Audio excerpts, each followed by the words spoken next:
second strong value of the group is to be very close to the business. I think humility and unity of the family. We are still living in the same small village in the east side of France, despite our business is global. And to be there and to be very close, the people, the business, the factories, make us probably more clever and fast in the decision. We have no headquarters in the big cities where you can be a little bit lost or influenced by the bankers. Okay, it's a bit different situation. Bueno, y para cerrar en esta charla mano a mano, decíamos, empresas familiares hay de todos los tamaños. Voy a recibir a Javier Madanes Quintanilla. Javier es presidente del grupo FATE Aluar. Bienvenido, Javier. Muchas gracias por acompañarnos. Gracias. Por favor, por acá. Bueno, estamos hablando, Javier, de un grupo que emplea ¿cuánta gente? Y estaremos en el orden promedio de las 6.000 personas. Es un grupo que a nivel regional tiene una facturación anual por unos 1.600 millones de dólares, que ocupa la cantidad de gente que él decía, y que vive en la Argentina desde hace ¿cuánto tiempo? A ver, la primera generación, que fue la de mi abuelo, aterrizó desde Polonia, ni bien comenzado el siglo XX, en 1900 y algo, y empezó dedicándose a la actividad de comerciantes, ¿no? Era en esa etapa donde empezaron con varios proyectos, y decíamos Aluar por un lado, FATE por otro, y construir el futuro desde ese pasado, ¿cómo fue? Bueno, a ver, para llegar a lo que fue Aluar y FATE hubo que recorrer un largo camino, ¿no? O sea, se pasó en la primera generación de vendedor ambulante a comerciante, eso llegó apenas unos 30 y pico de años, o sea, se aterrizó en lo que hoy es el Barrio de Once en el orden del año 37, 38. Y bueno, mi abuelo tenía 5 hijos que lo ayudaban mientras estudiaban. Eran confeccionistas de pilotos. En esa época se usaba un pilotín de hule, de goma. Y debido a los inconvenientes que había para generar la materia prima, tener el hule para fabricar los pilotines, bueno, empezaron a visualizar que se podía incorporar, digamos, una actividad industrial, que era la fabricación del hule. Bueno, y ya que hacían el hule, ¿por qué no hacer algo más con el hule? Y a partir de hacer algo más con el hule, rápidamente el tema derivó, ya en una transición hacia la segunda generación, que fue la generación de mi padre, en comenzar a fabricar, de una manera bastante rudimentaria, neumáticos. Y esto se fue dando, digamos, entrando ya a los años 50. ¿Sí? Recién hablábamos, vimos todo tipo de historias en distintos tamaños, algunas familias que hacen terapia, otras que se rompen, hay infinidad de grupos, grandes grupos que se rompen. En el caso de ustedes nos contás una de las piedras fundamentales que fue esto de querer superar una gran crisis que fue la que había tenido el grupo.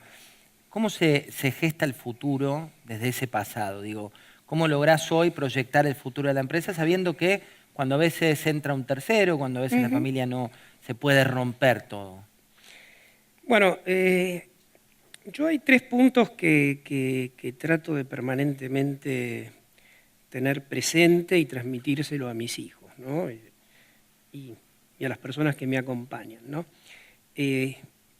Para solucionar los problemas que yo creo terminan siendo los problemas repetitivos en el caso de empresas familiares.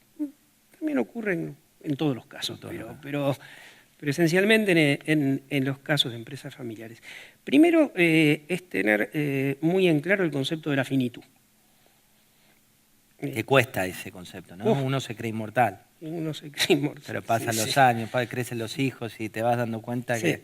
Pero lo tenés que permanentemente estar replanteando y trabajando de la manera que cada uno pueda. Que cada uno pueda es un tema muy difícil, pero es importantísimo el saber, el conocer, el reconocer que todo finalmente nos termina superando y que nosotros somos, bueno, algo pasajero. Eso ya te ayuda mucho, eso ya te ayuda muchísimo. Pero bueno, además de eso, hay otros temas que creo que uno con los hijos y uno mismo tiene que tener en claro. El otro tema que es tremendamente importante es el concepto de no considerar la propiedad como un derecho ilimitado. ¿A qué te referís? Bueno, las cosas nos han sido dadas por N razones y uno no puede aferrarse a las cosas como algo eterno. El derecho de propiedad, yo entiendo que va a ser algo que inclusive en el futuro va a ser un tema muy discutido, muy conversado. El mundo inclusive tiende hacia una concentración de la riqueza que es peligrosa. Hoy los economistas más referentes lo señalan como uno de los problemas más graves que está ocurriendo, que en definitiva la renta del mundo termina concentrada en muy pocas manos. Y me da la impresión que esto va a ser un tema que va a generar algún tipo de baile a futuro. Y en la medida que uno lo vea con un criterio amplio, me parece que le hacemos la vida más fácil a nuestros seres queridos y al resto de la sociedad.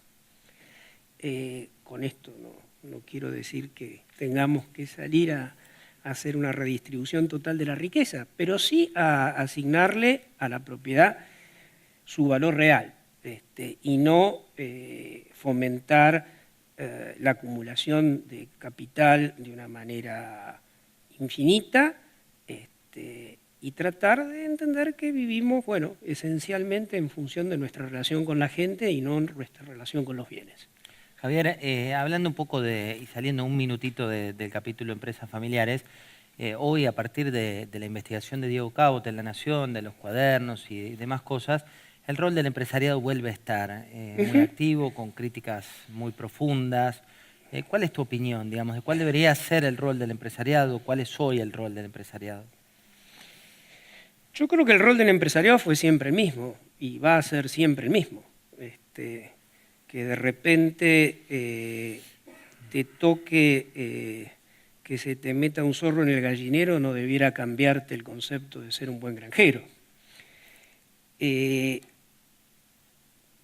Cosa es que inclusive a mí el tema empresario, a mí es una palabra que no me... ¿Por qué? No me gusta mucho, ¿no? Porque a mí empresario me da una sensación más, no sé, lo asocio con algo más especulativo.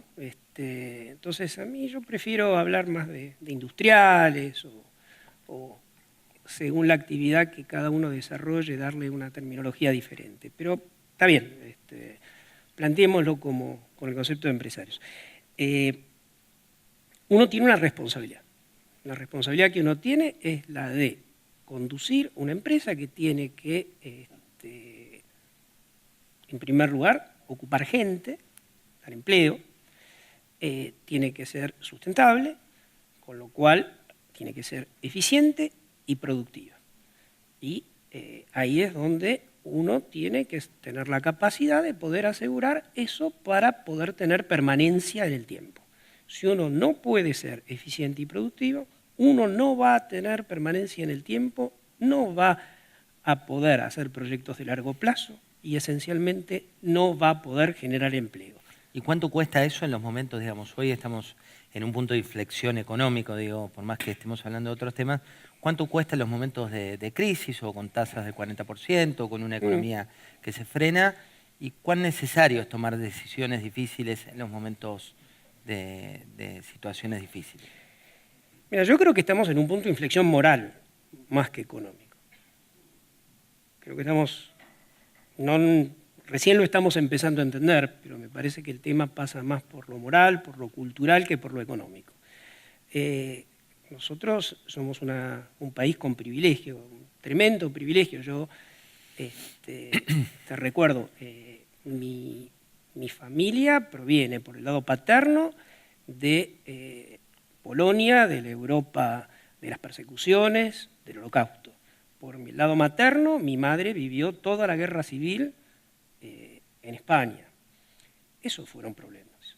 Y esos fueron problemas que no tienen revancha. Nuestros problemas son importantes fundamentalmente porque nos cuesta mucho solucionarlos, no hemos encontrado la manera de resolverlos, pero de ninguna manera son insolubles.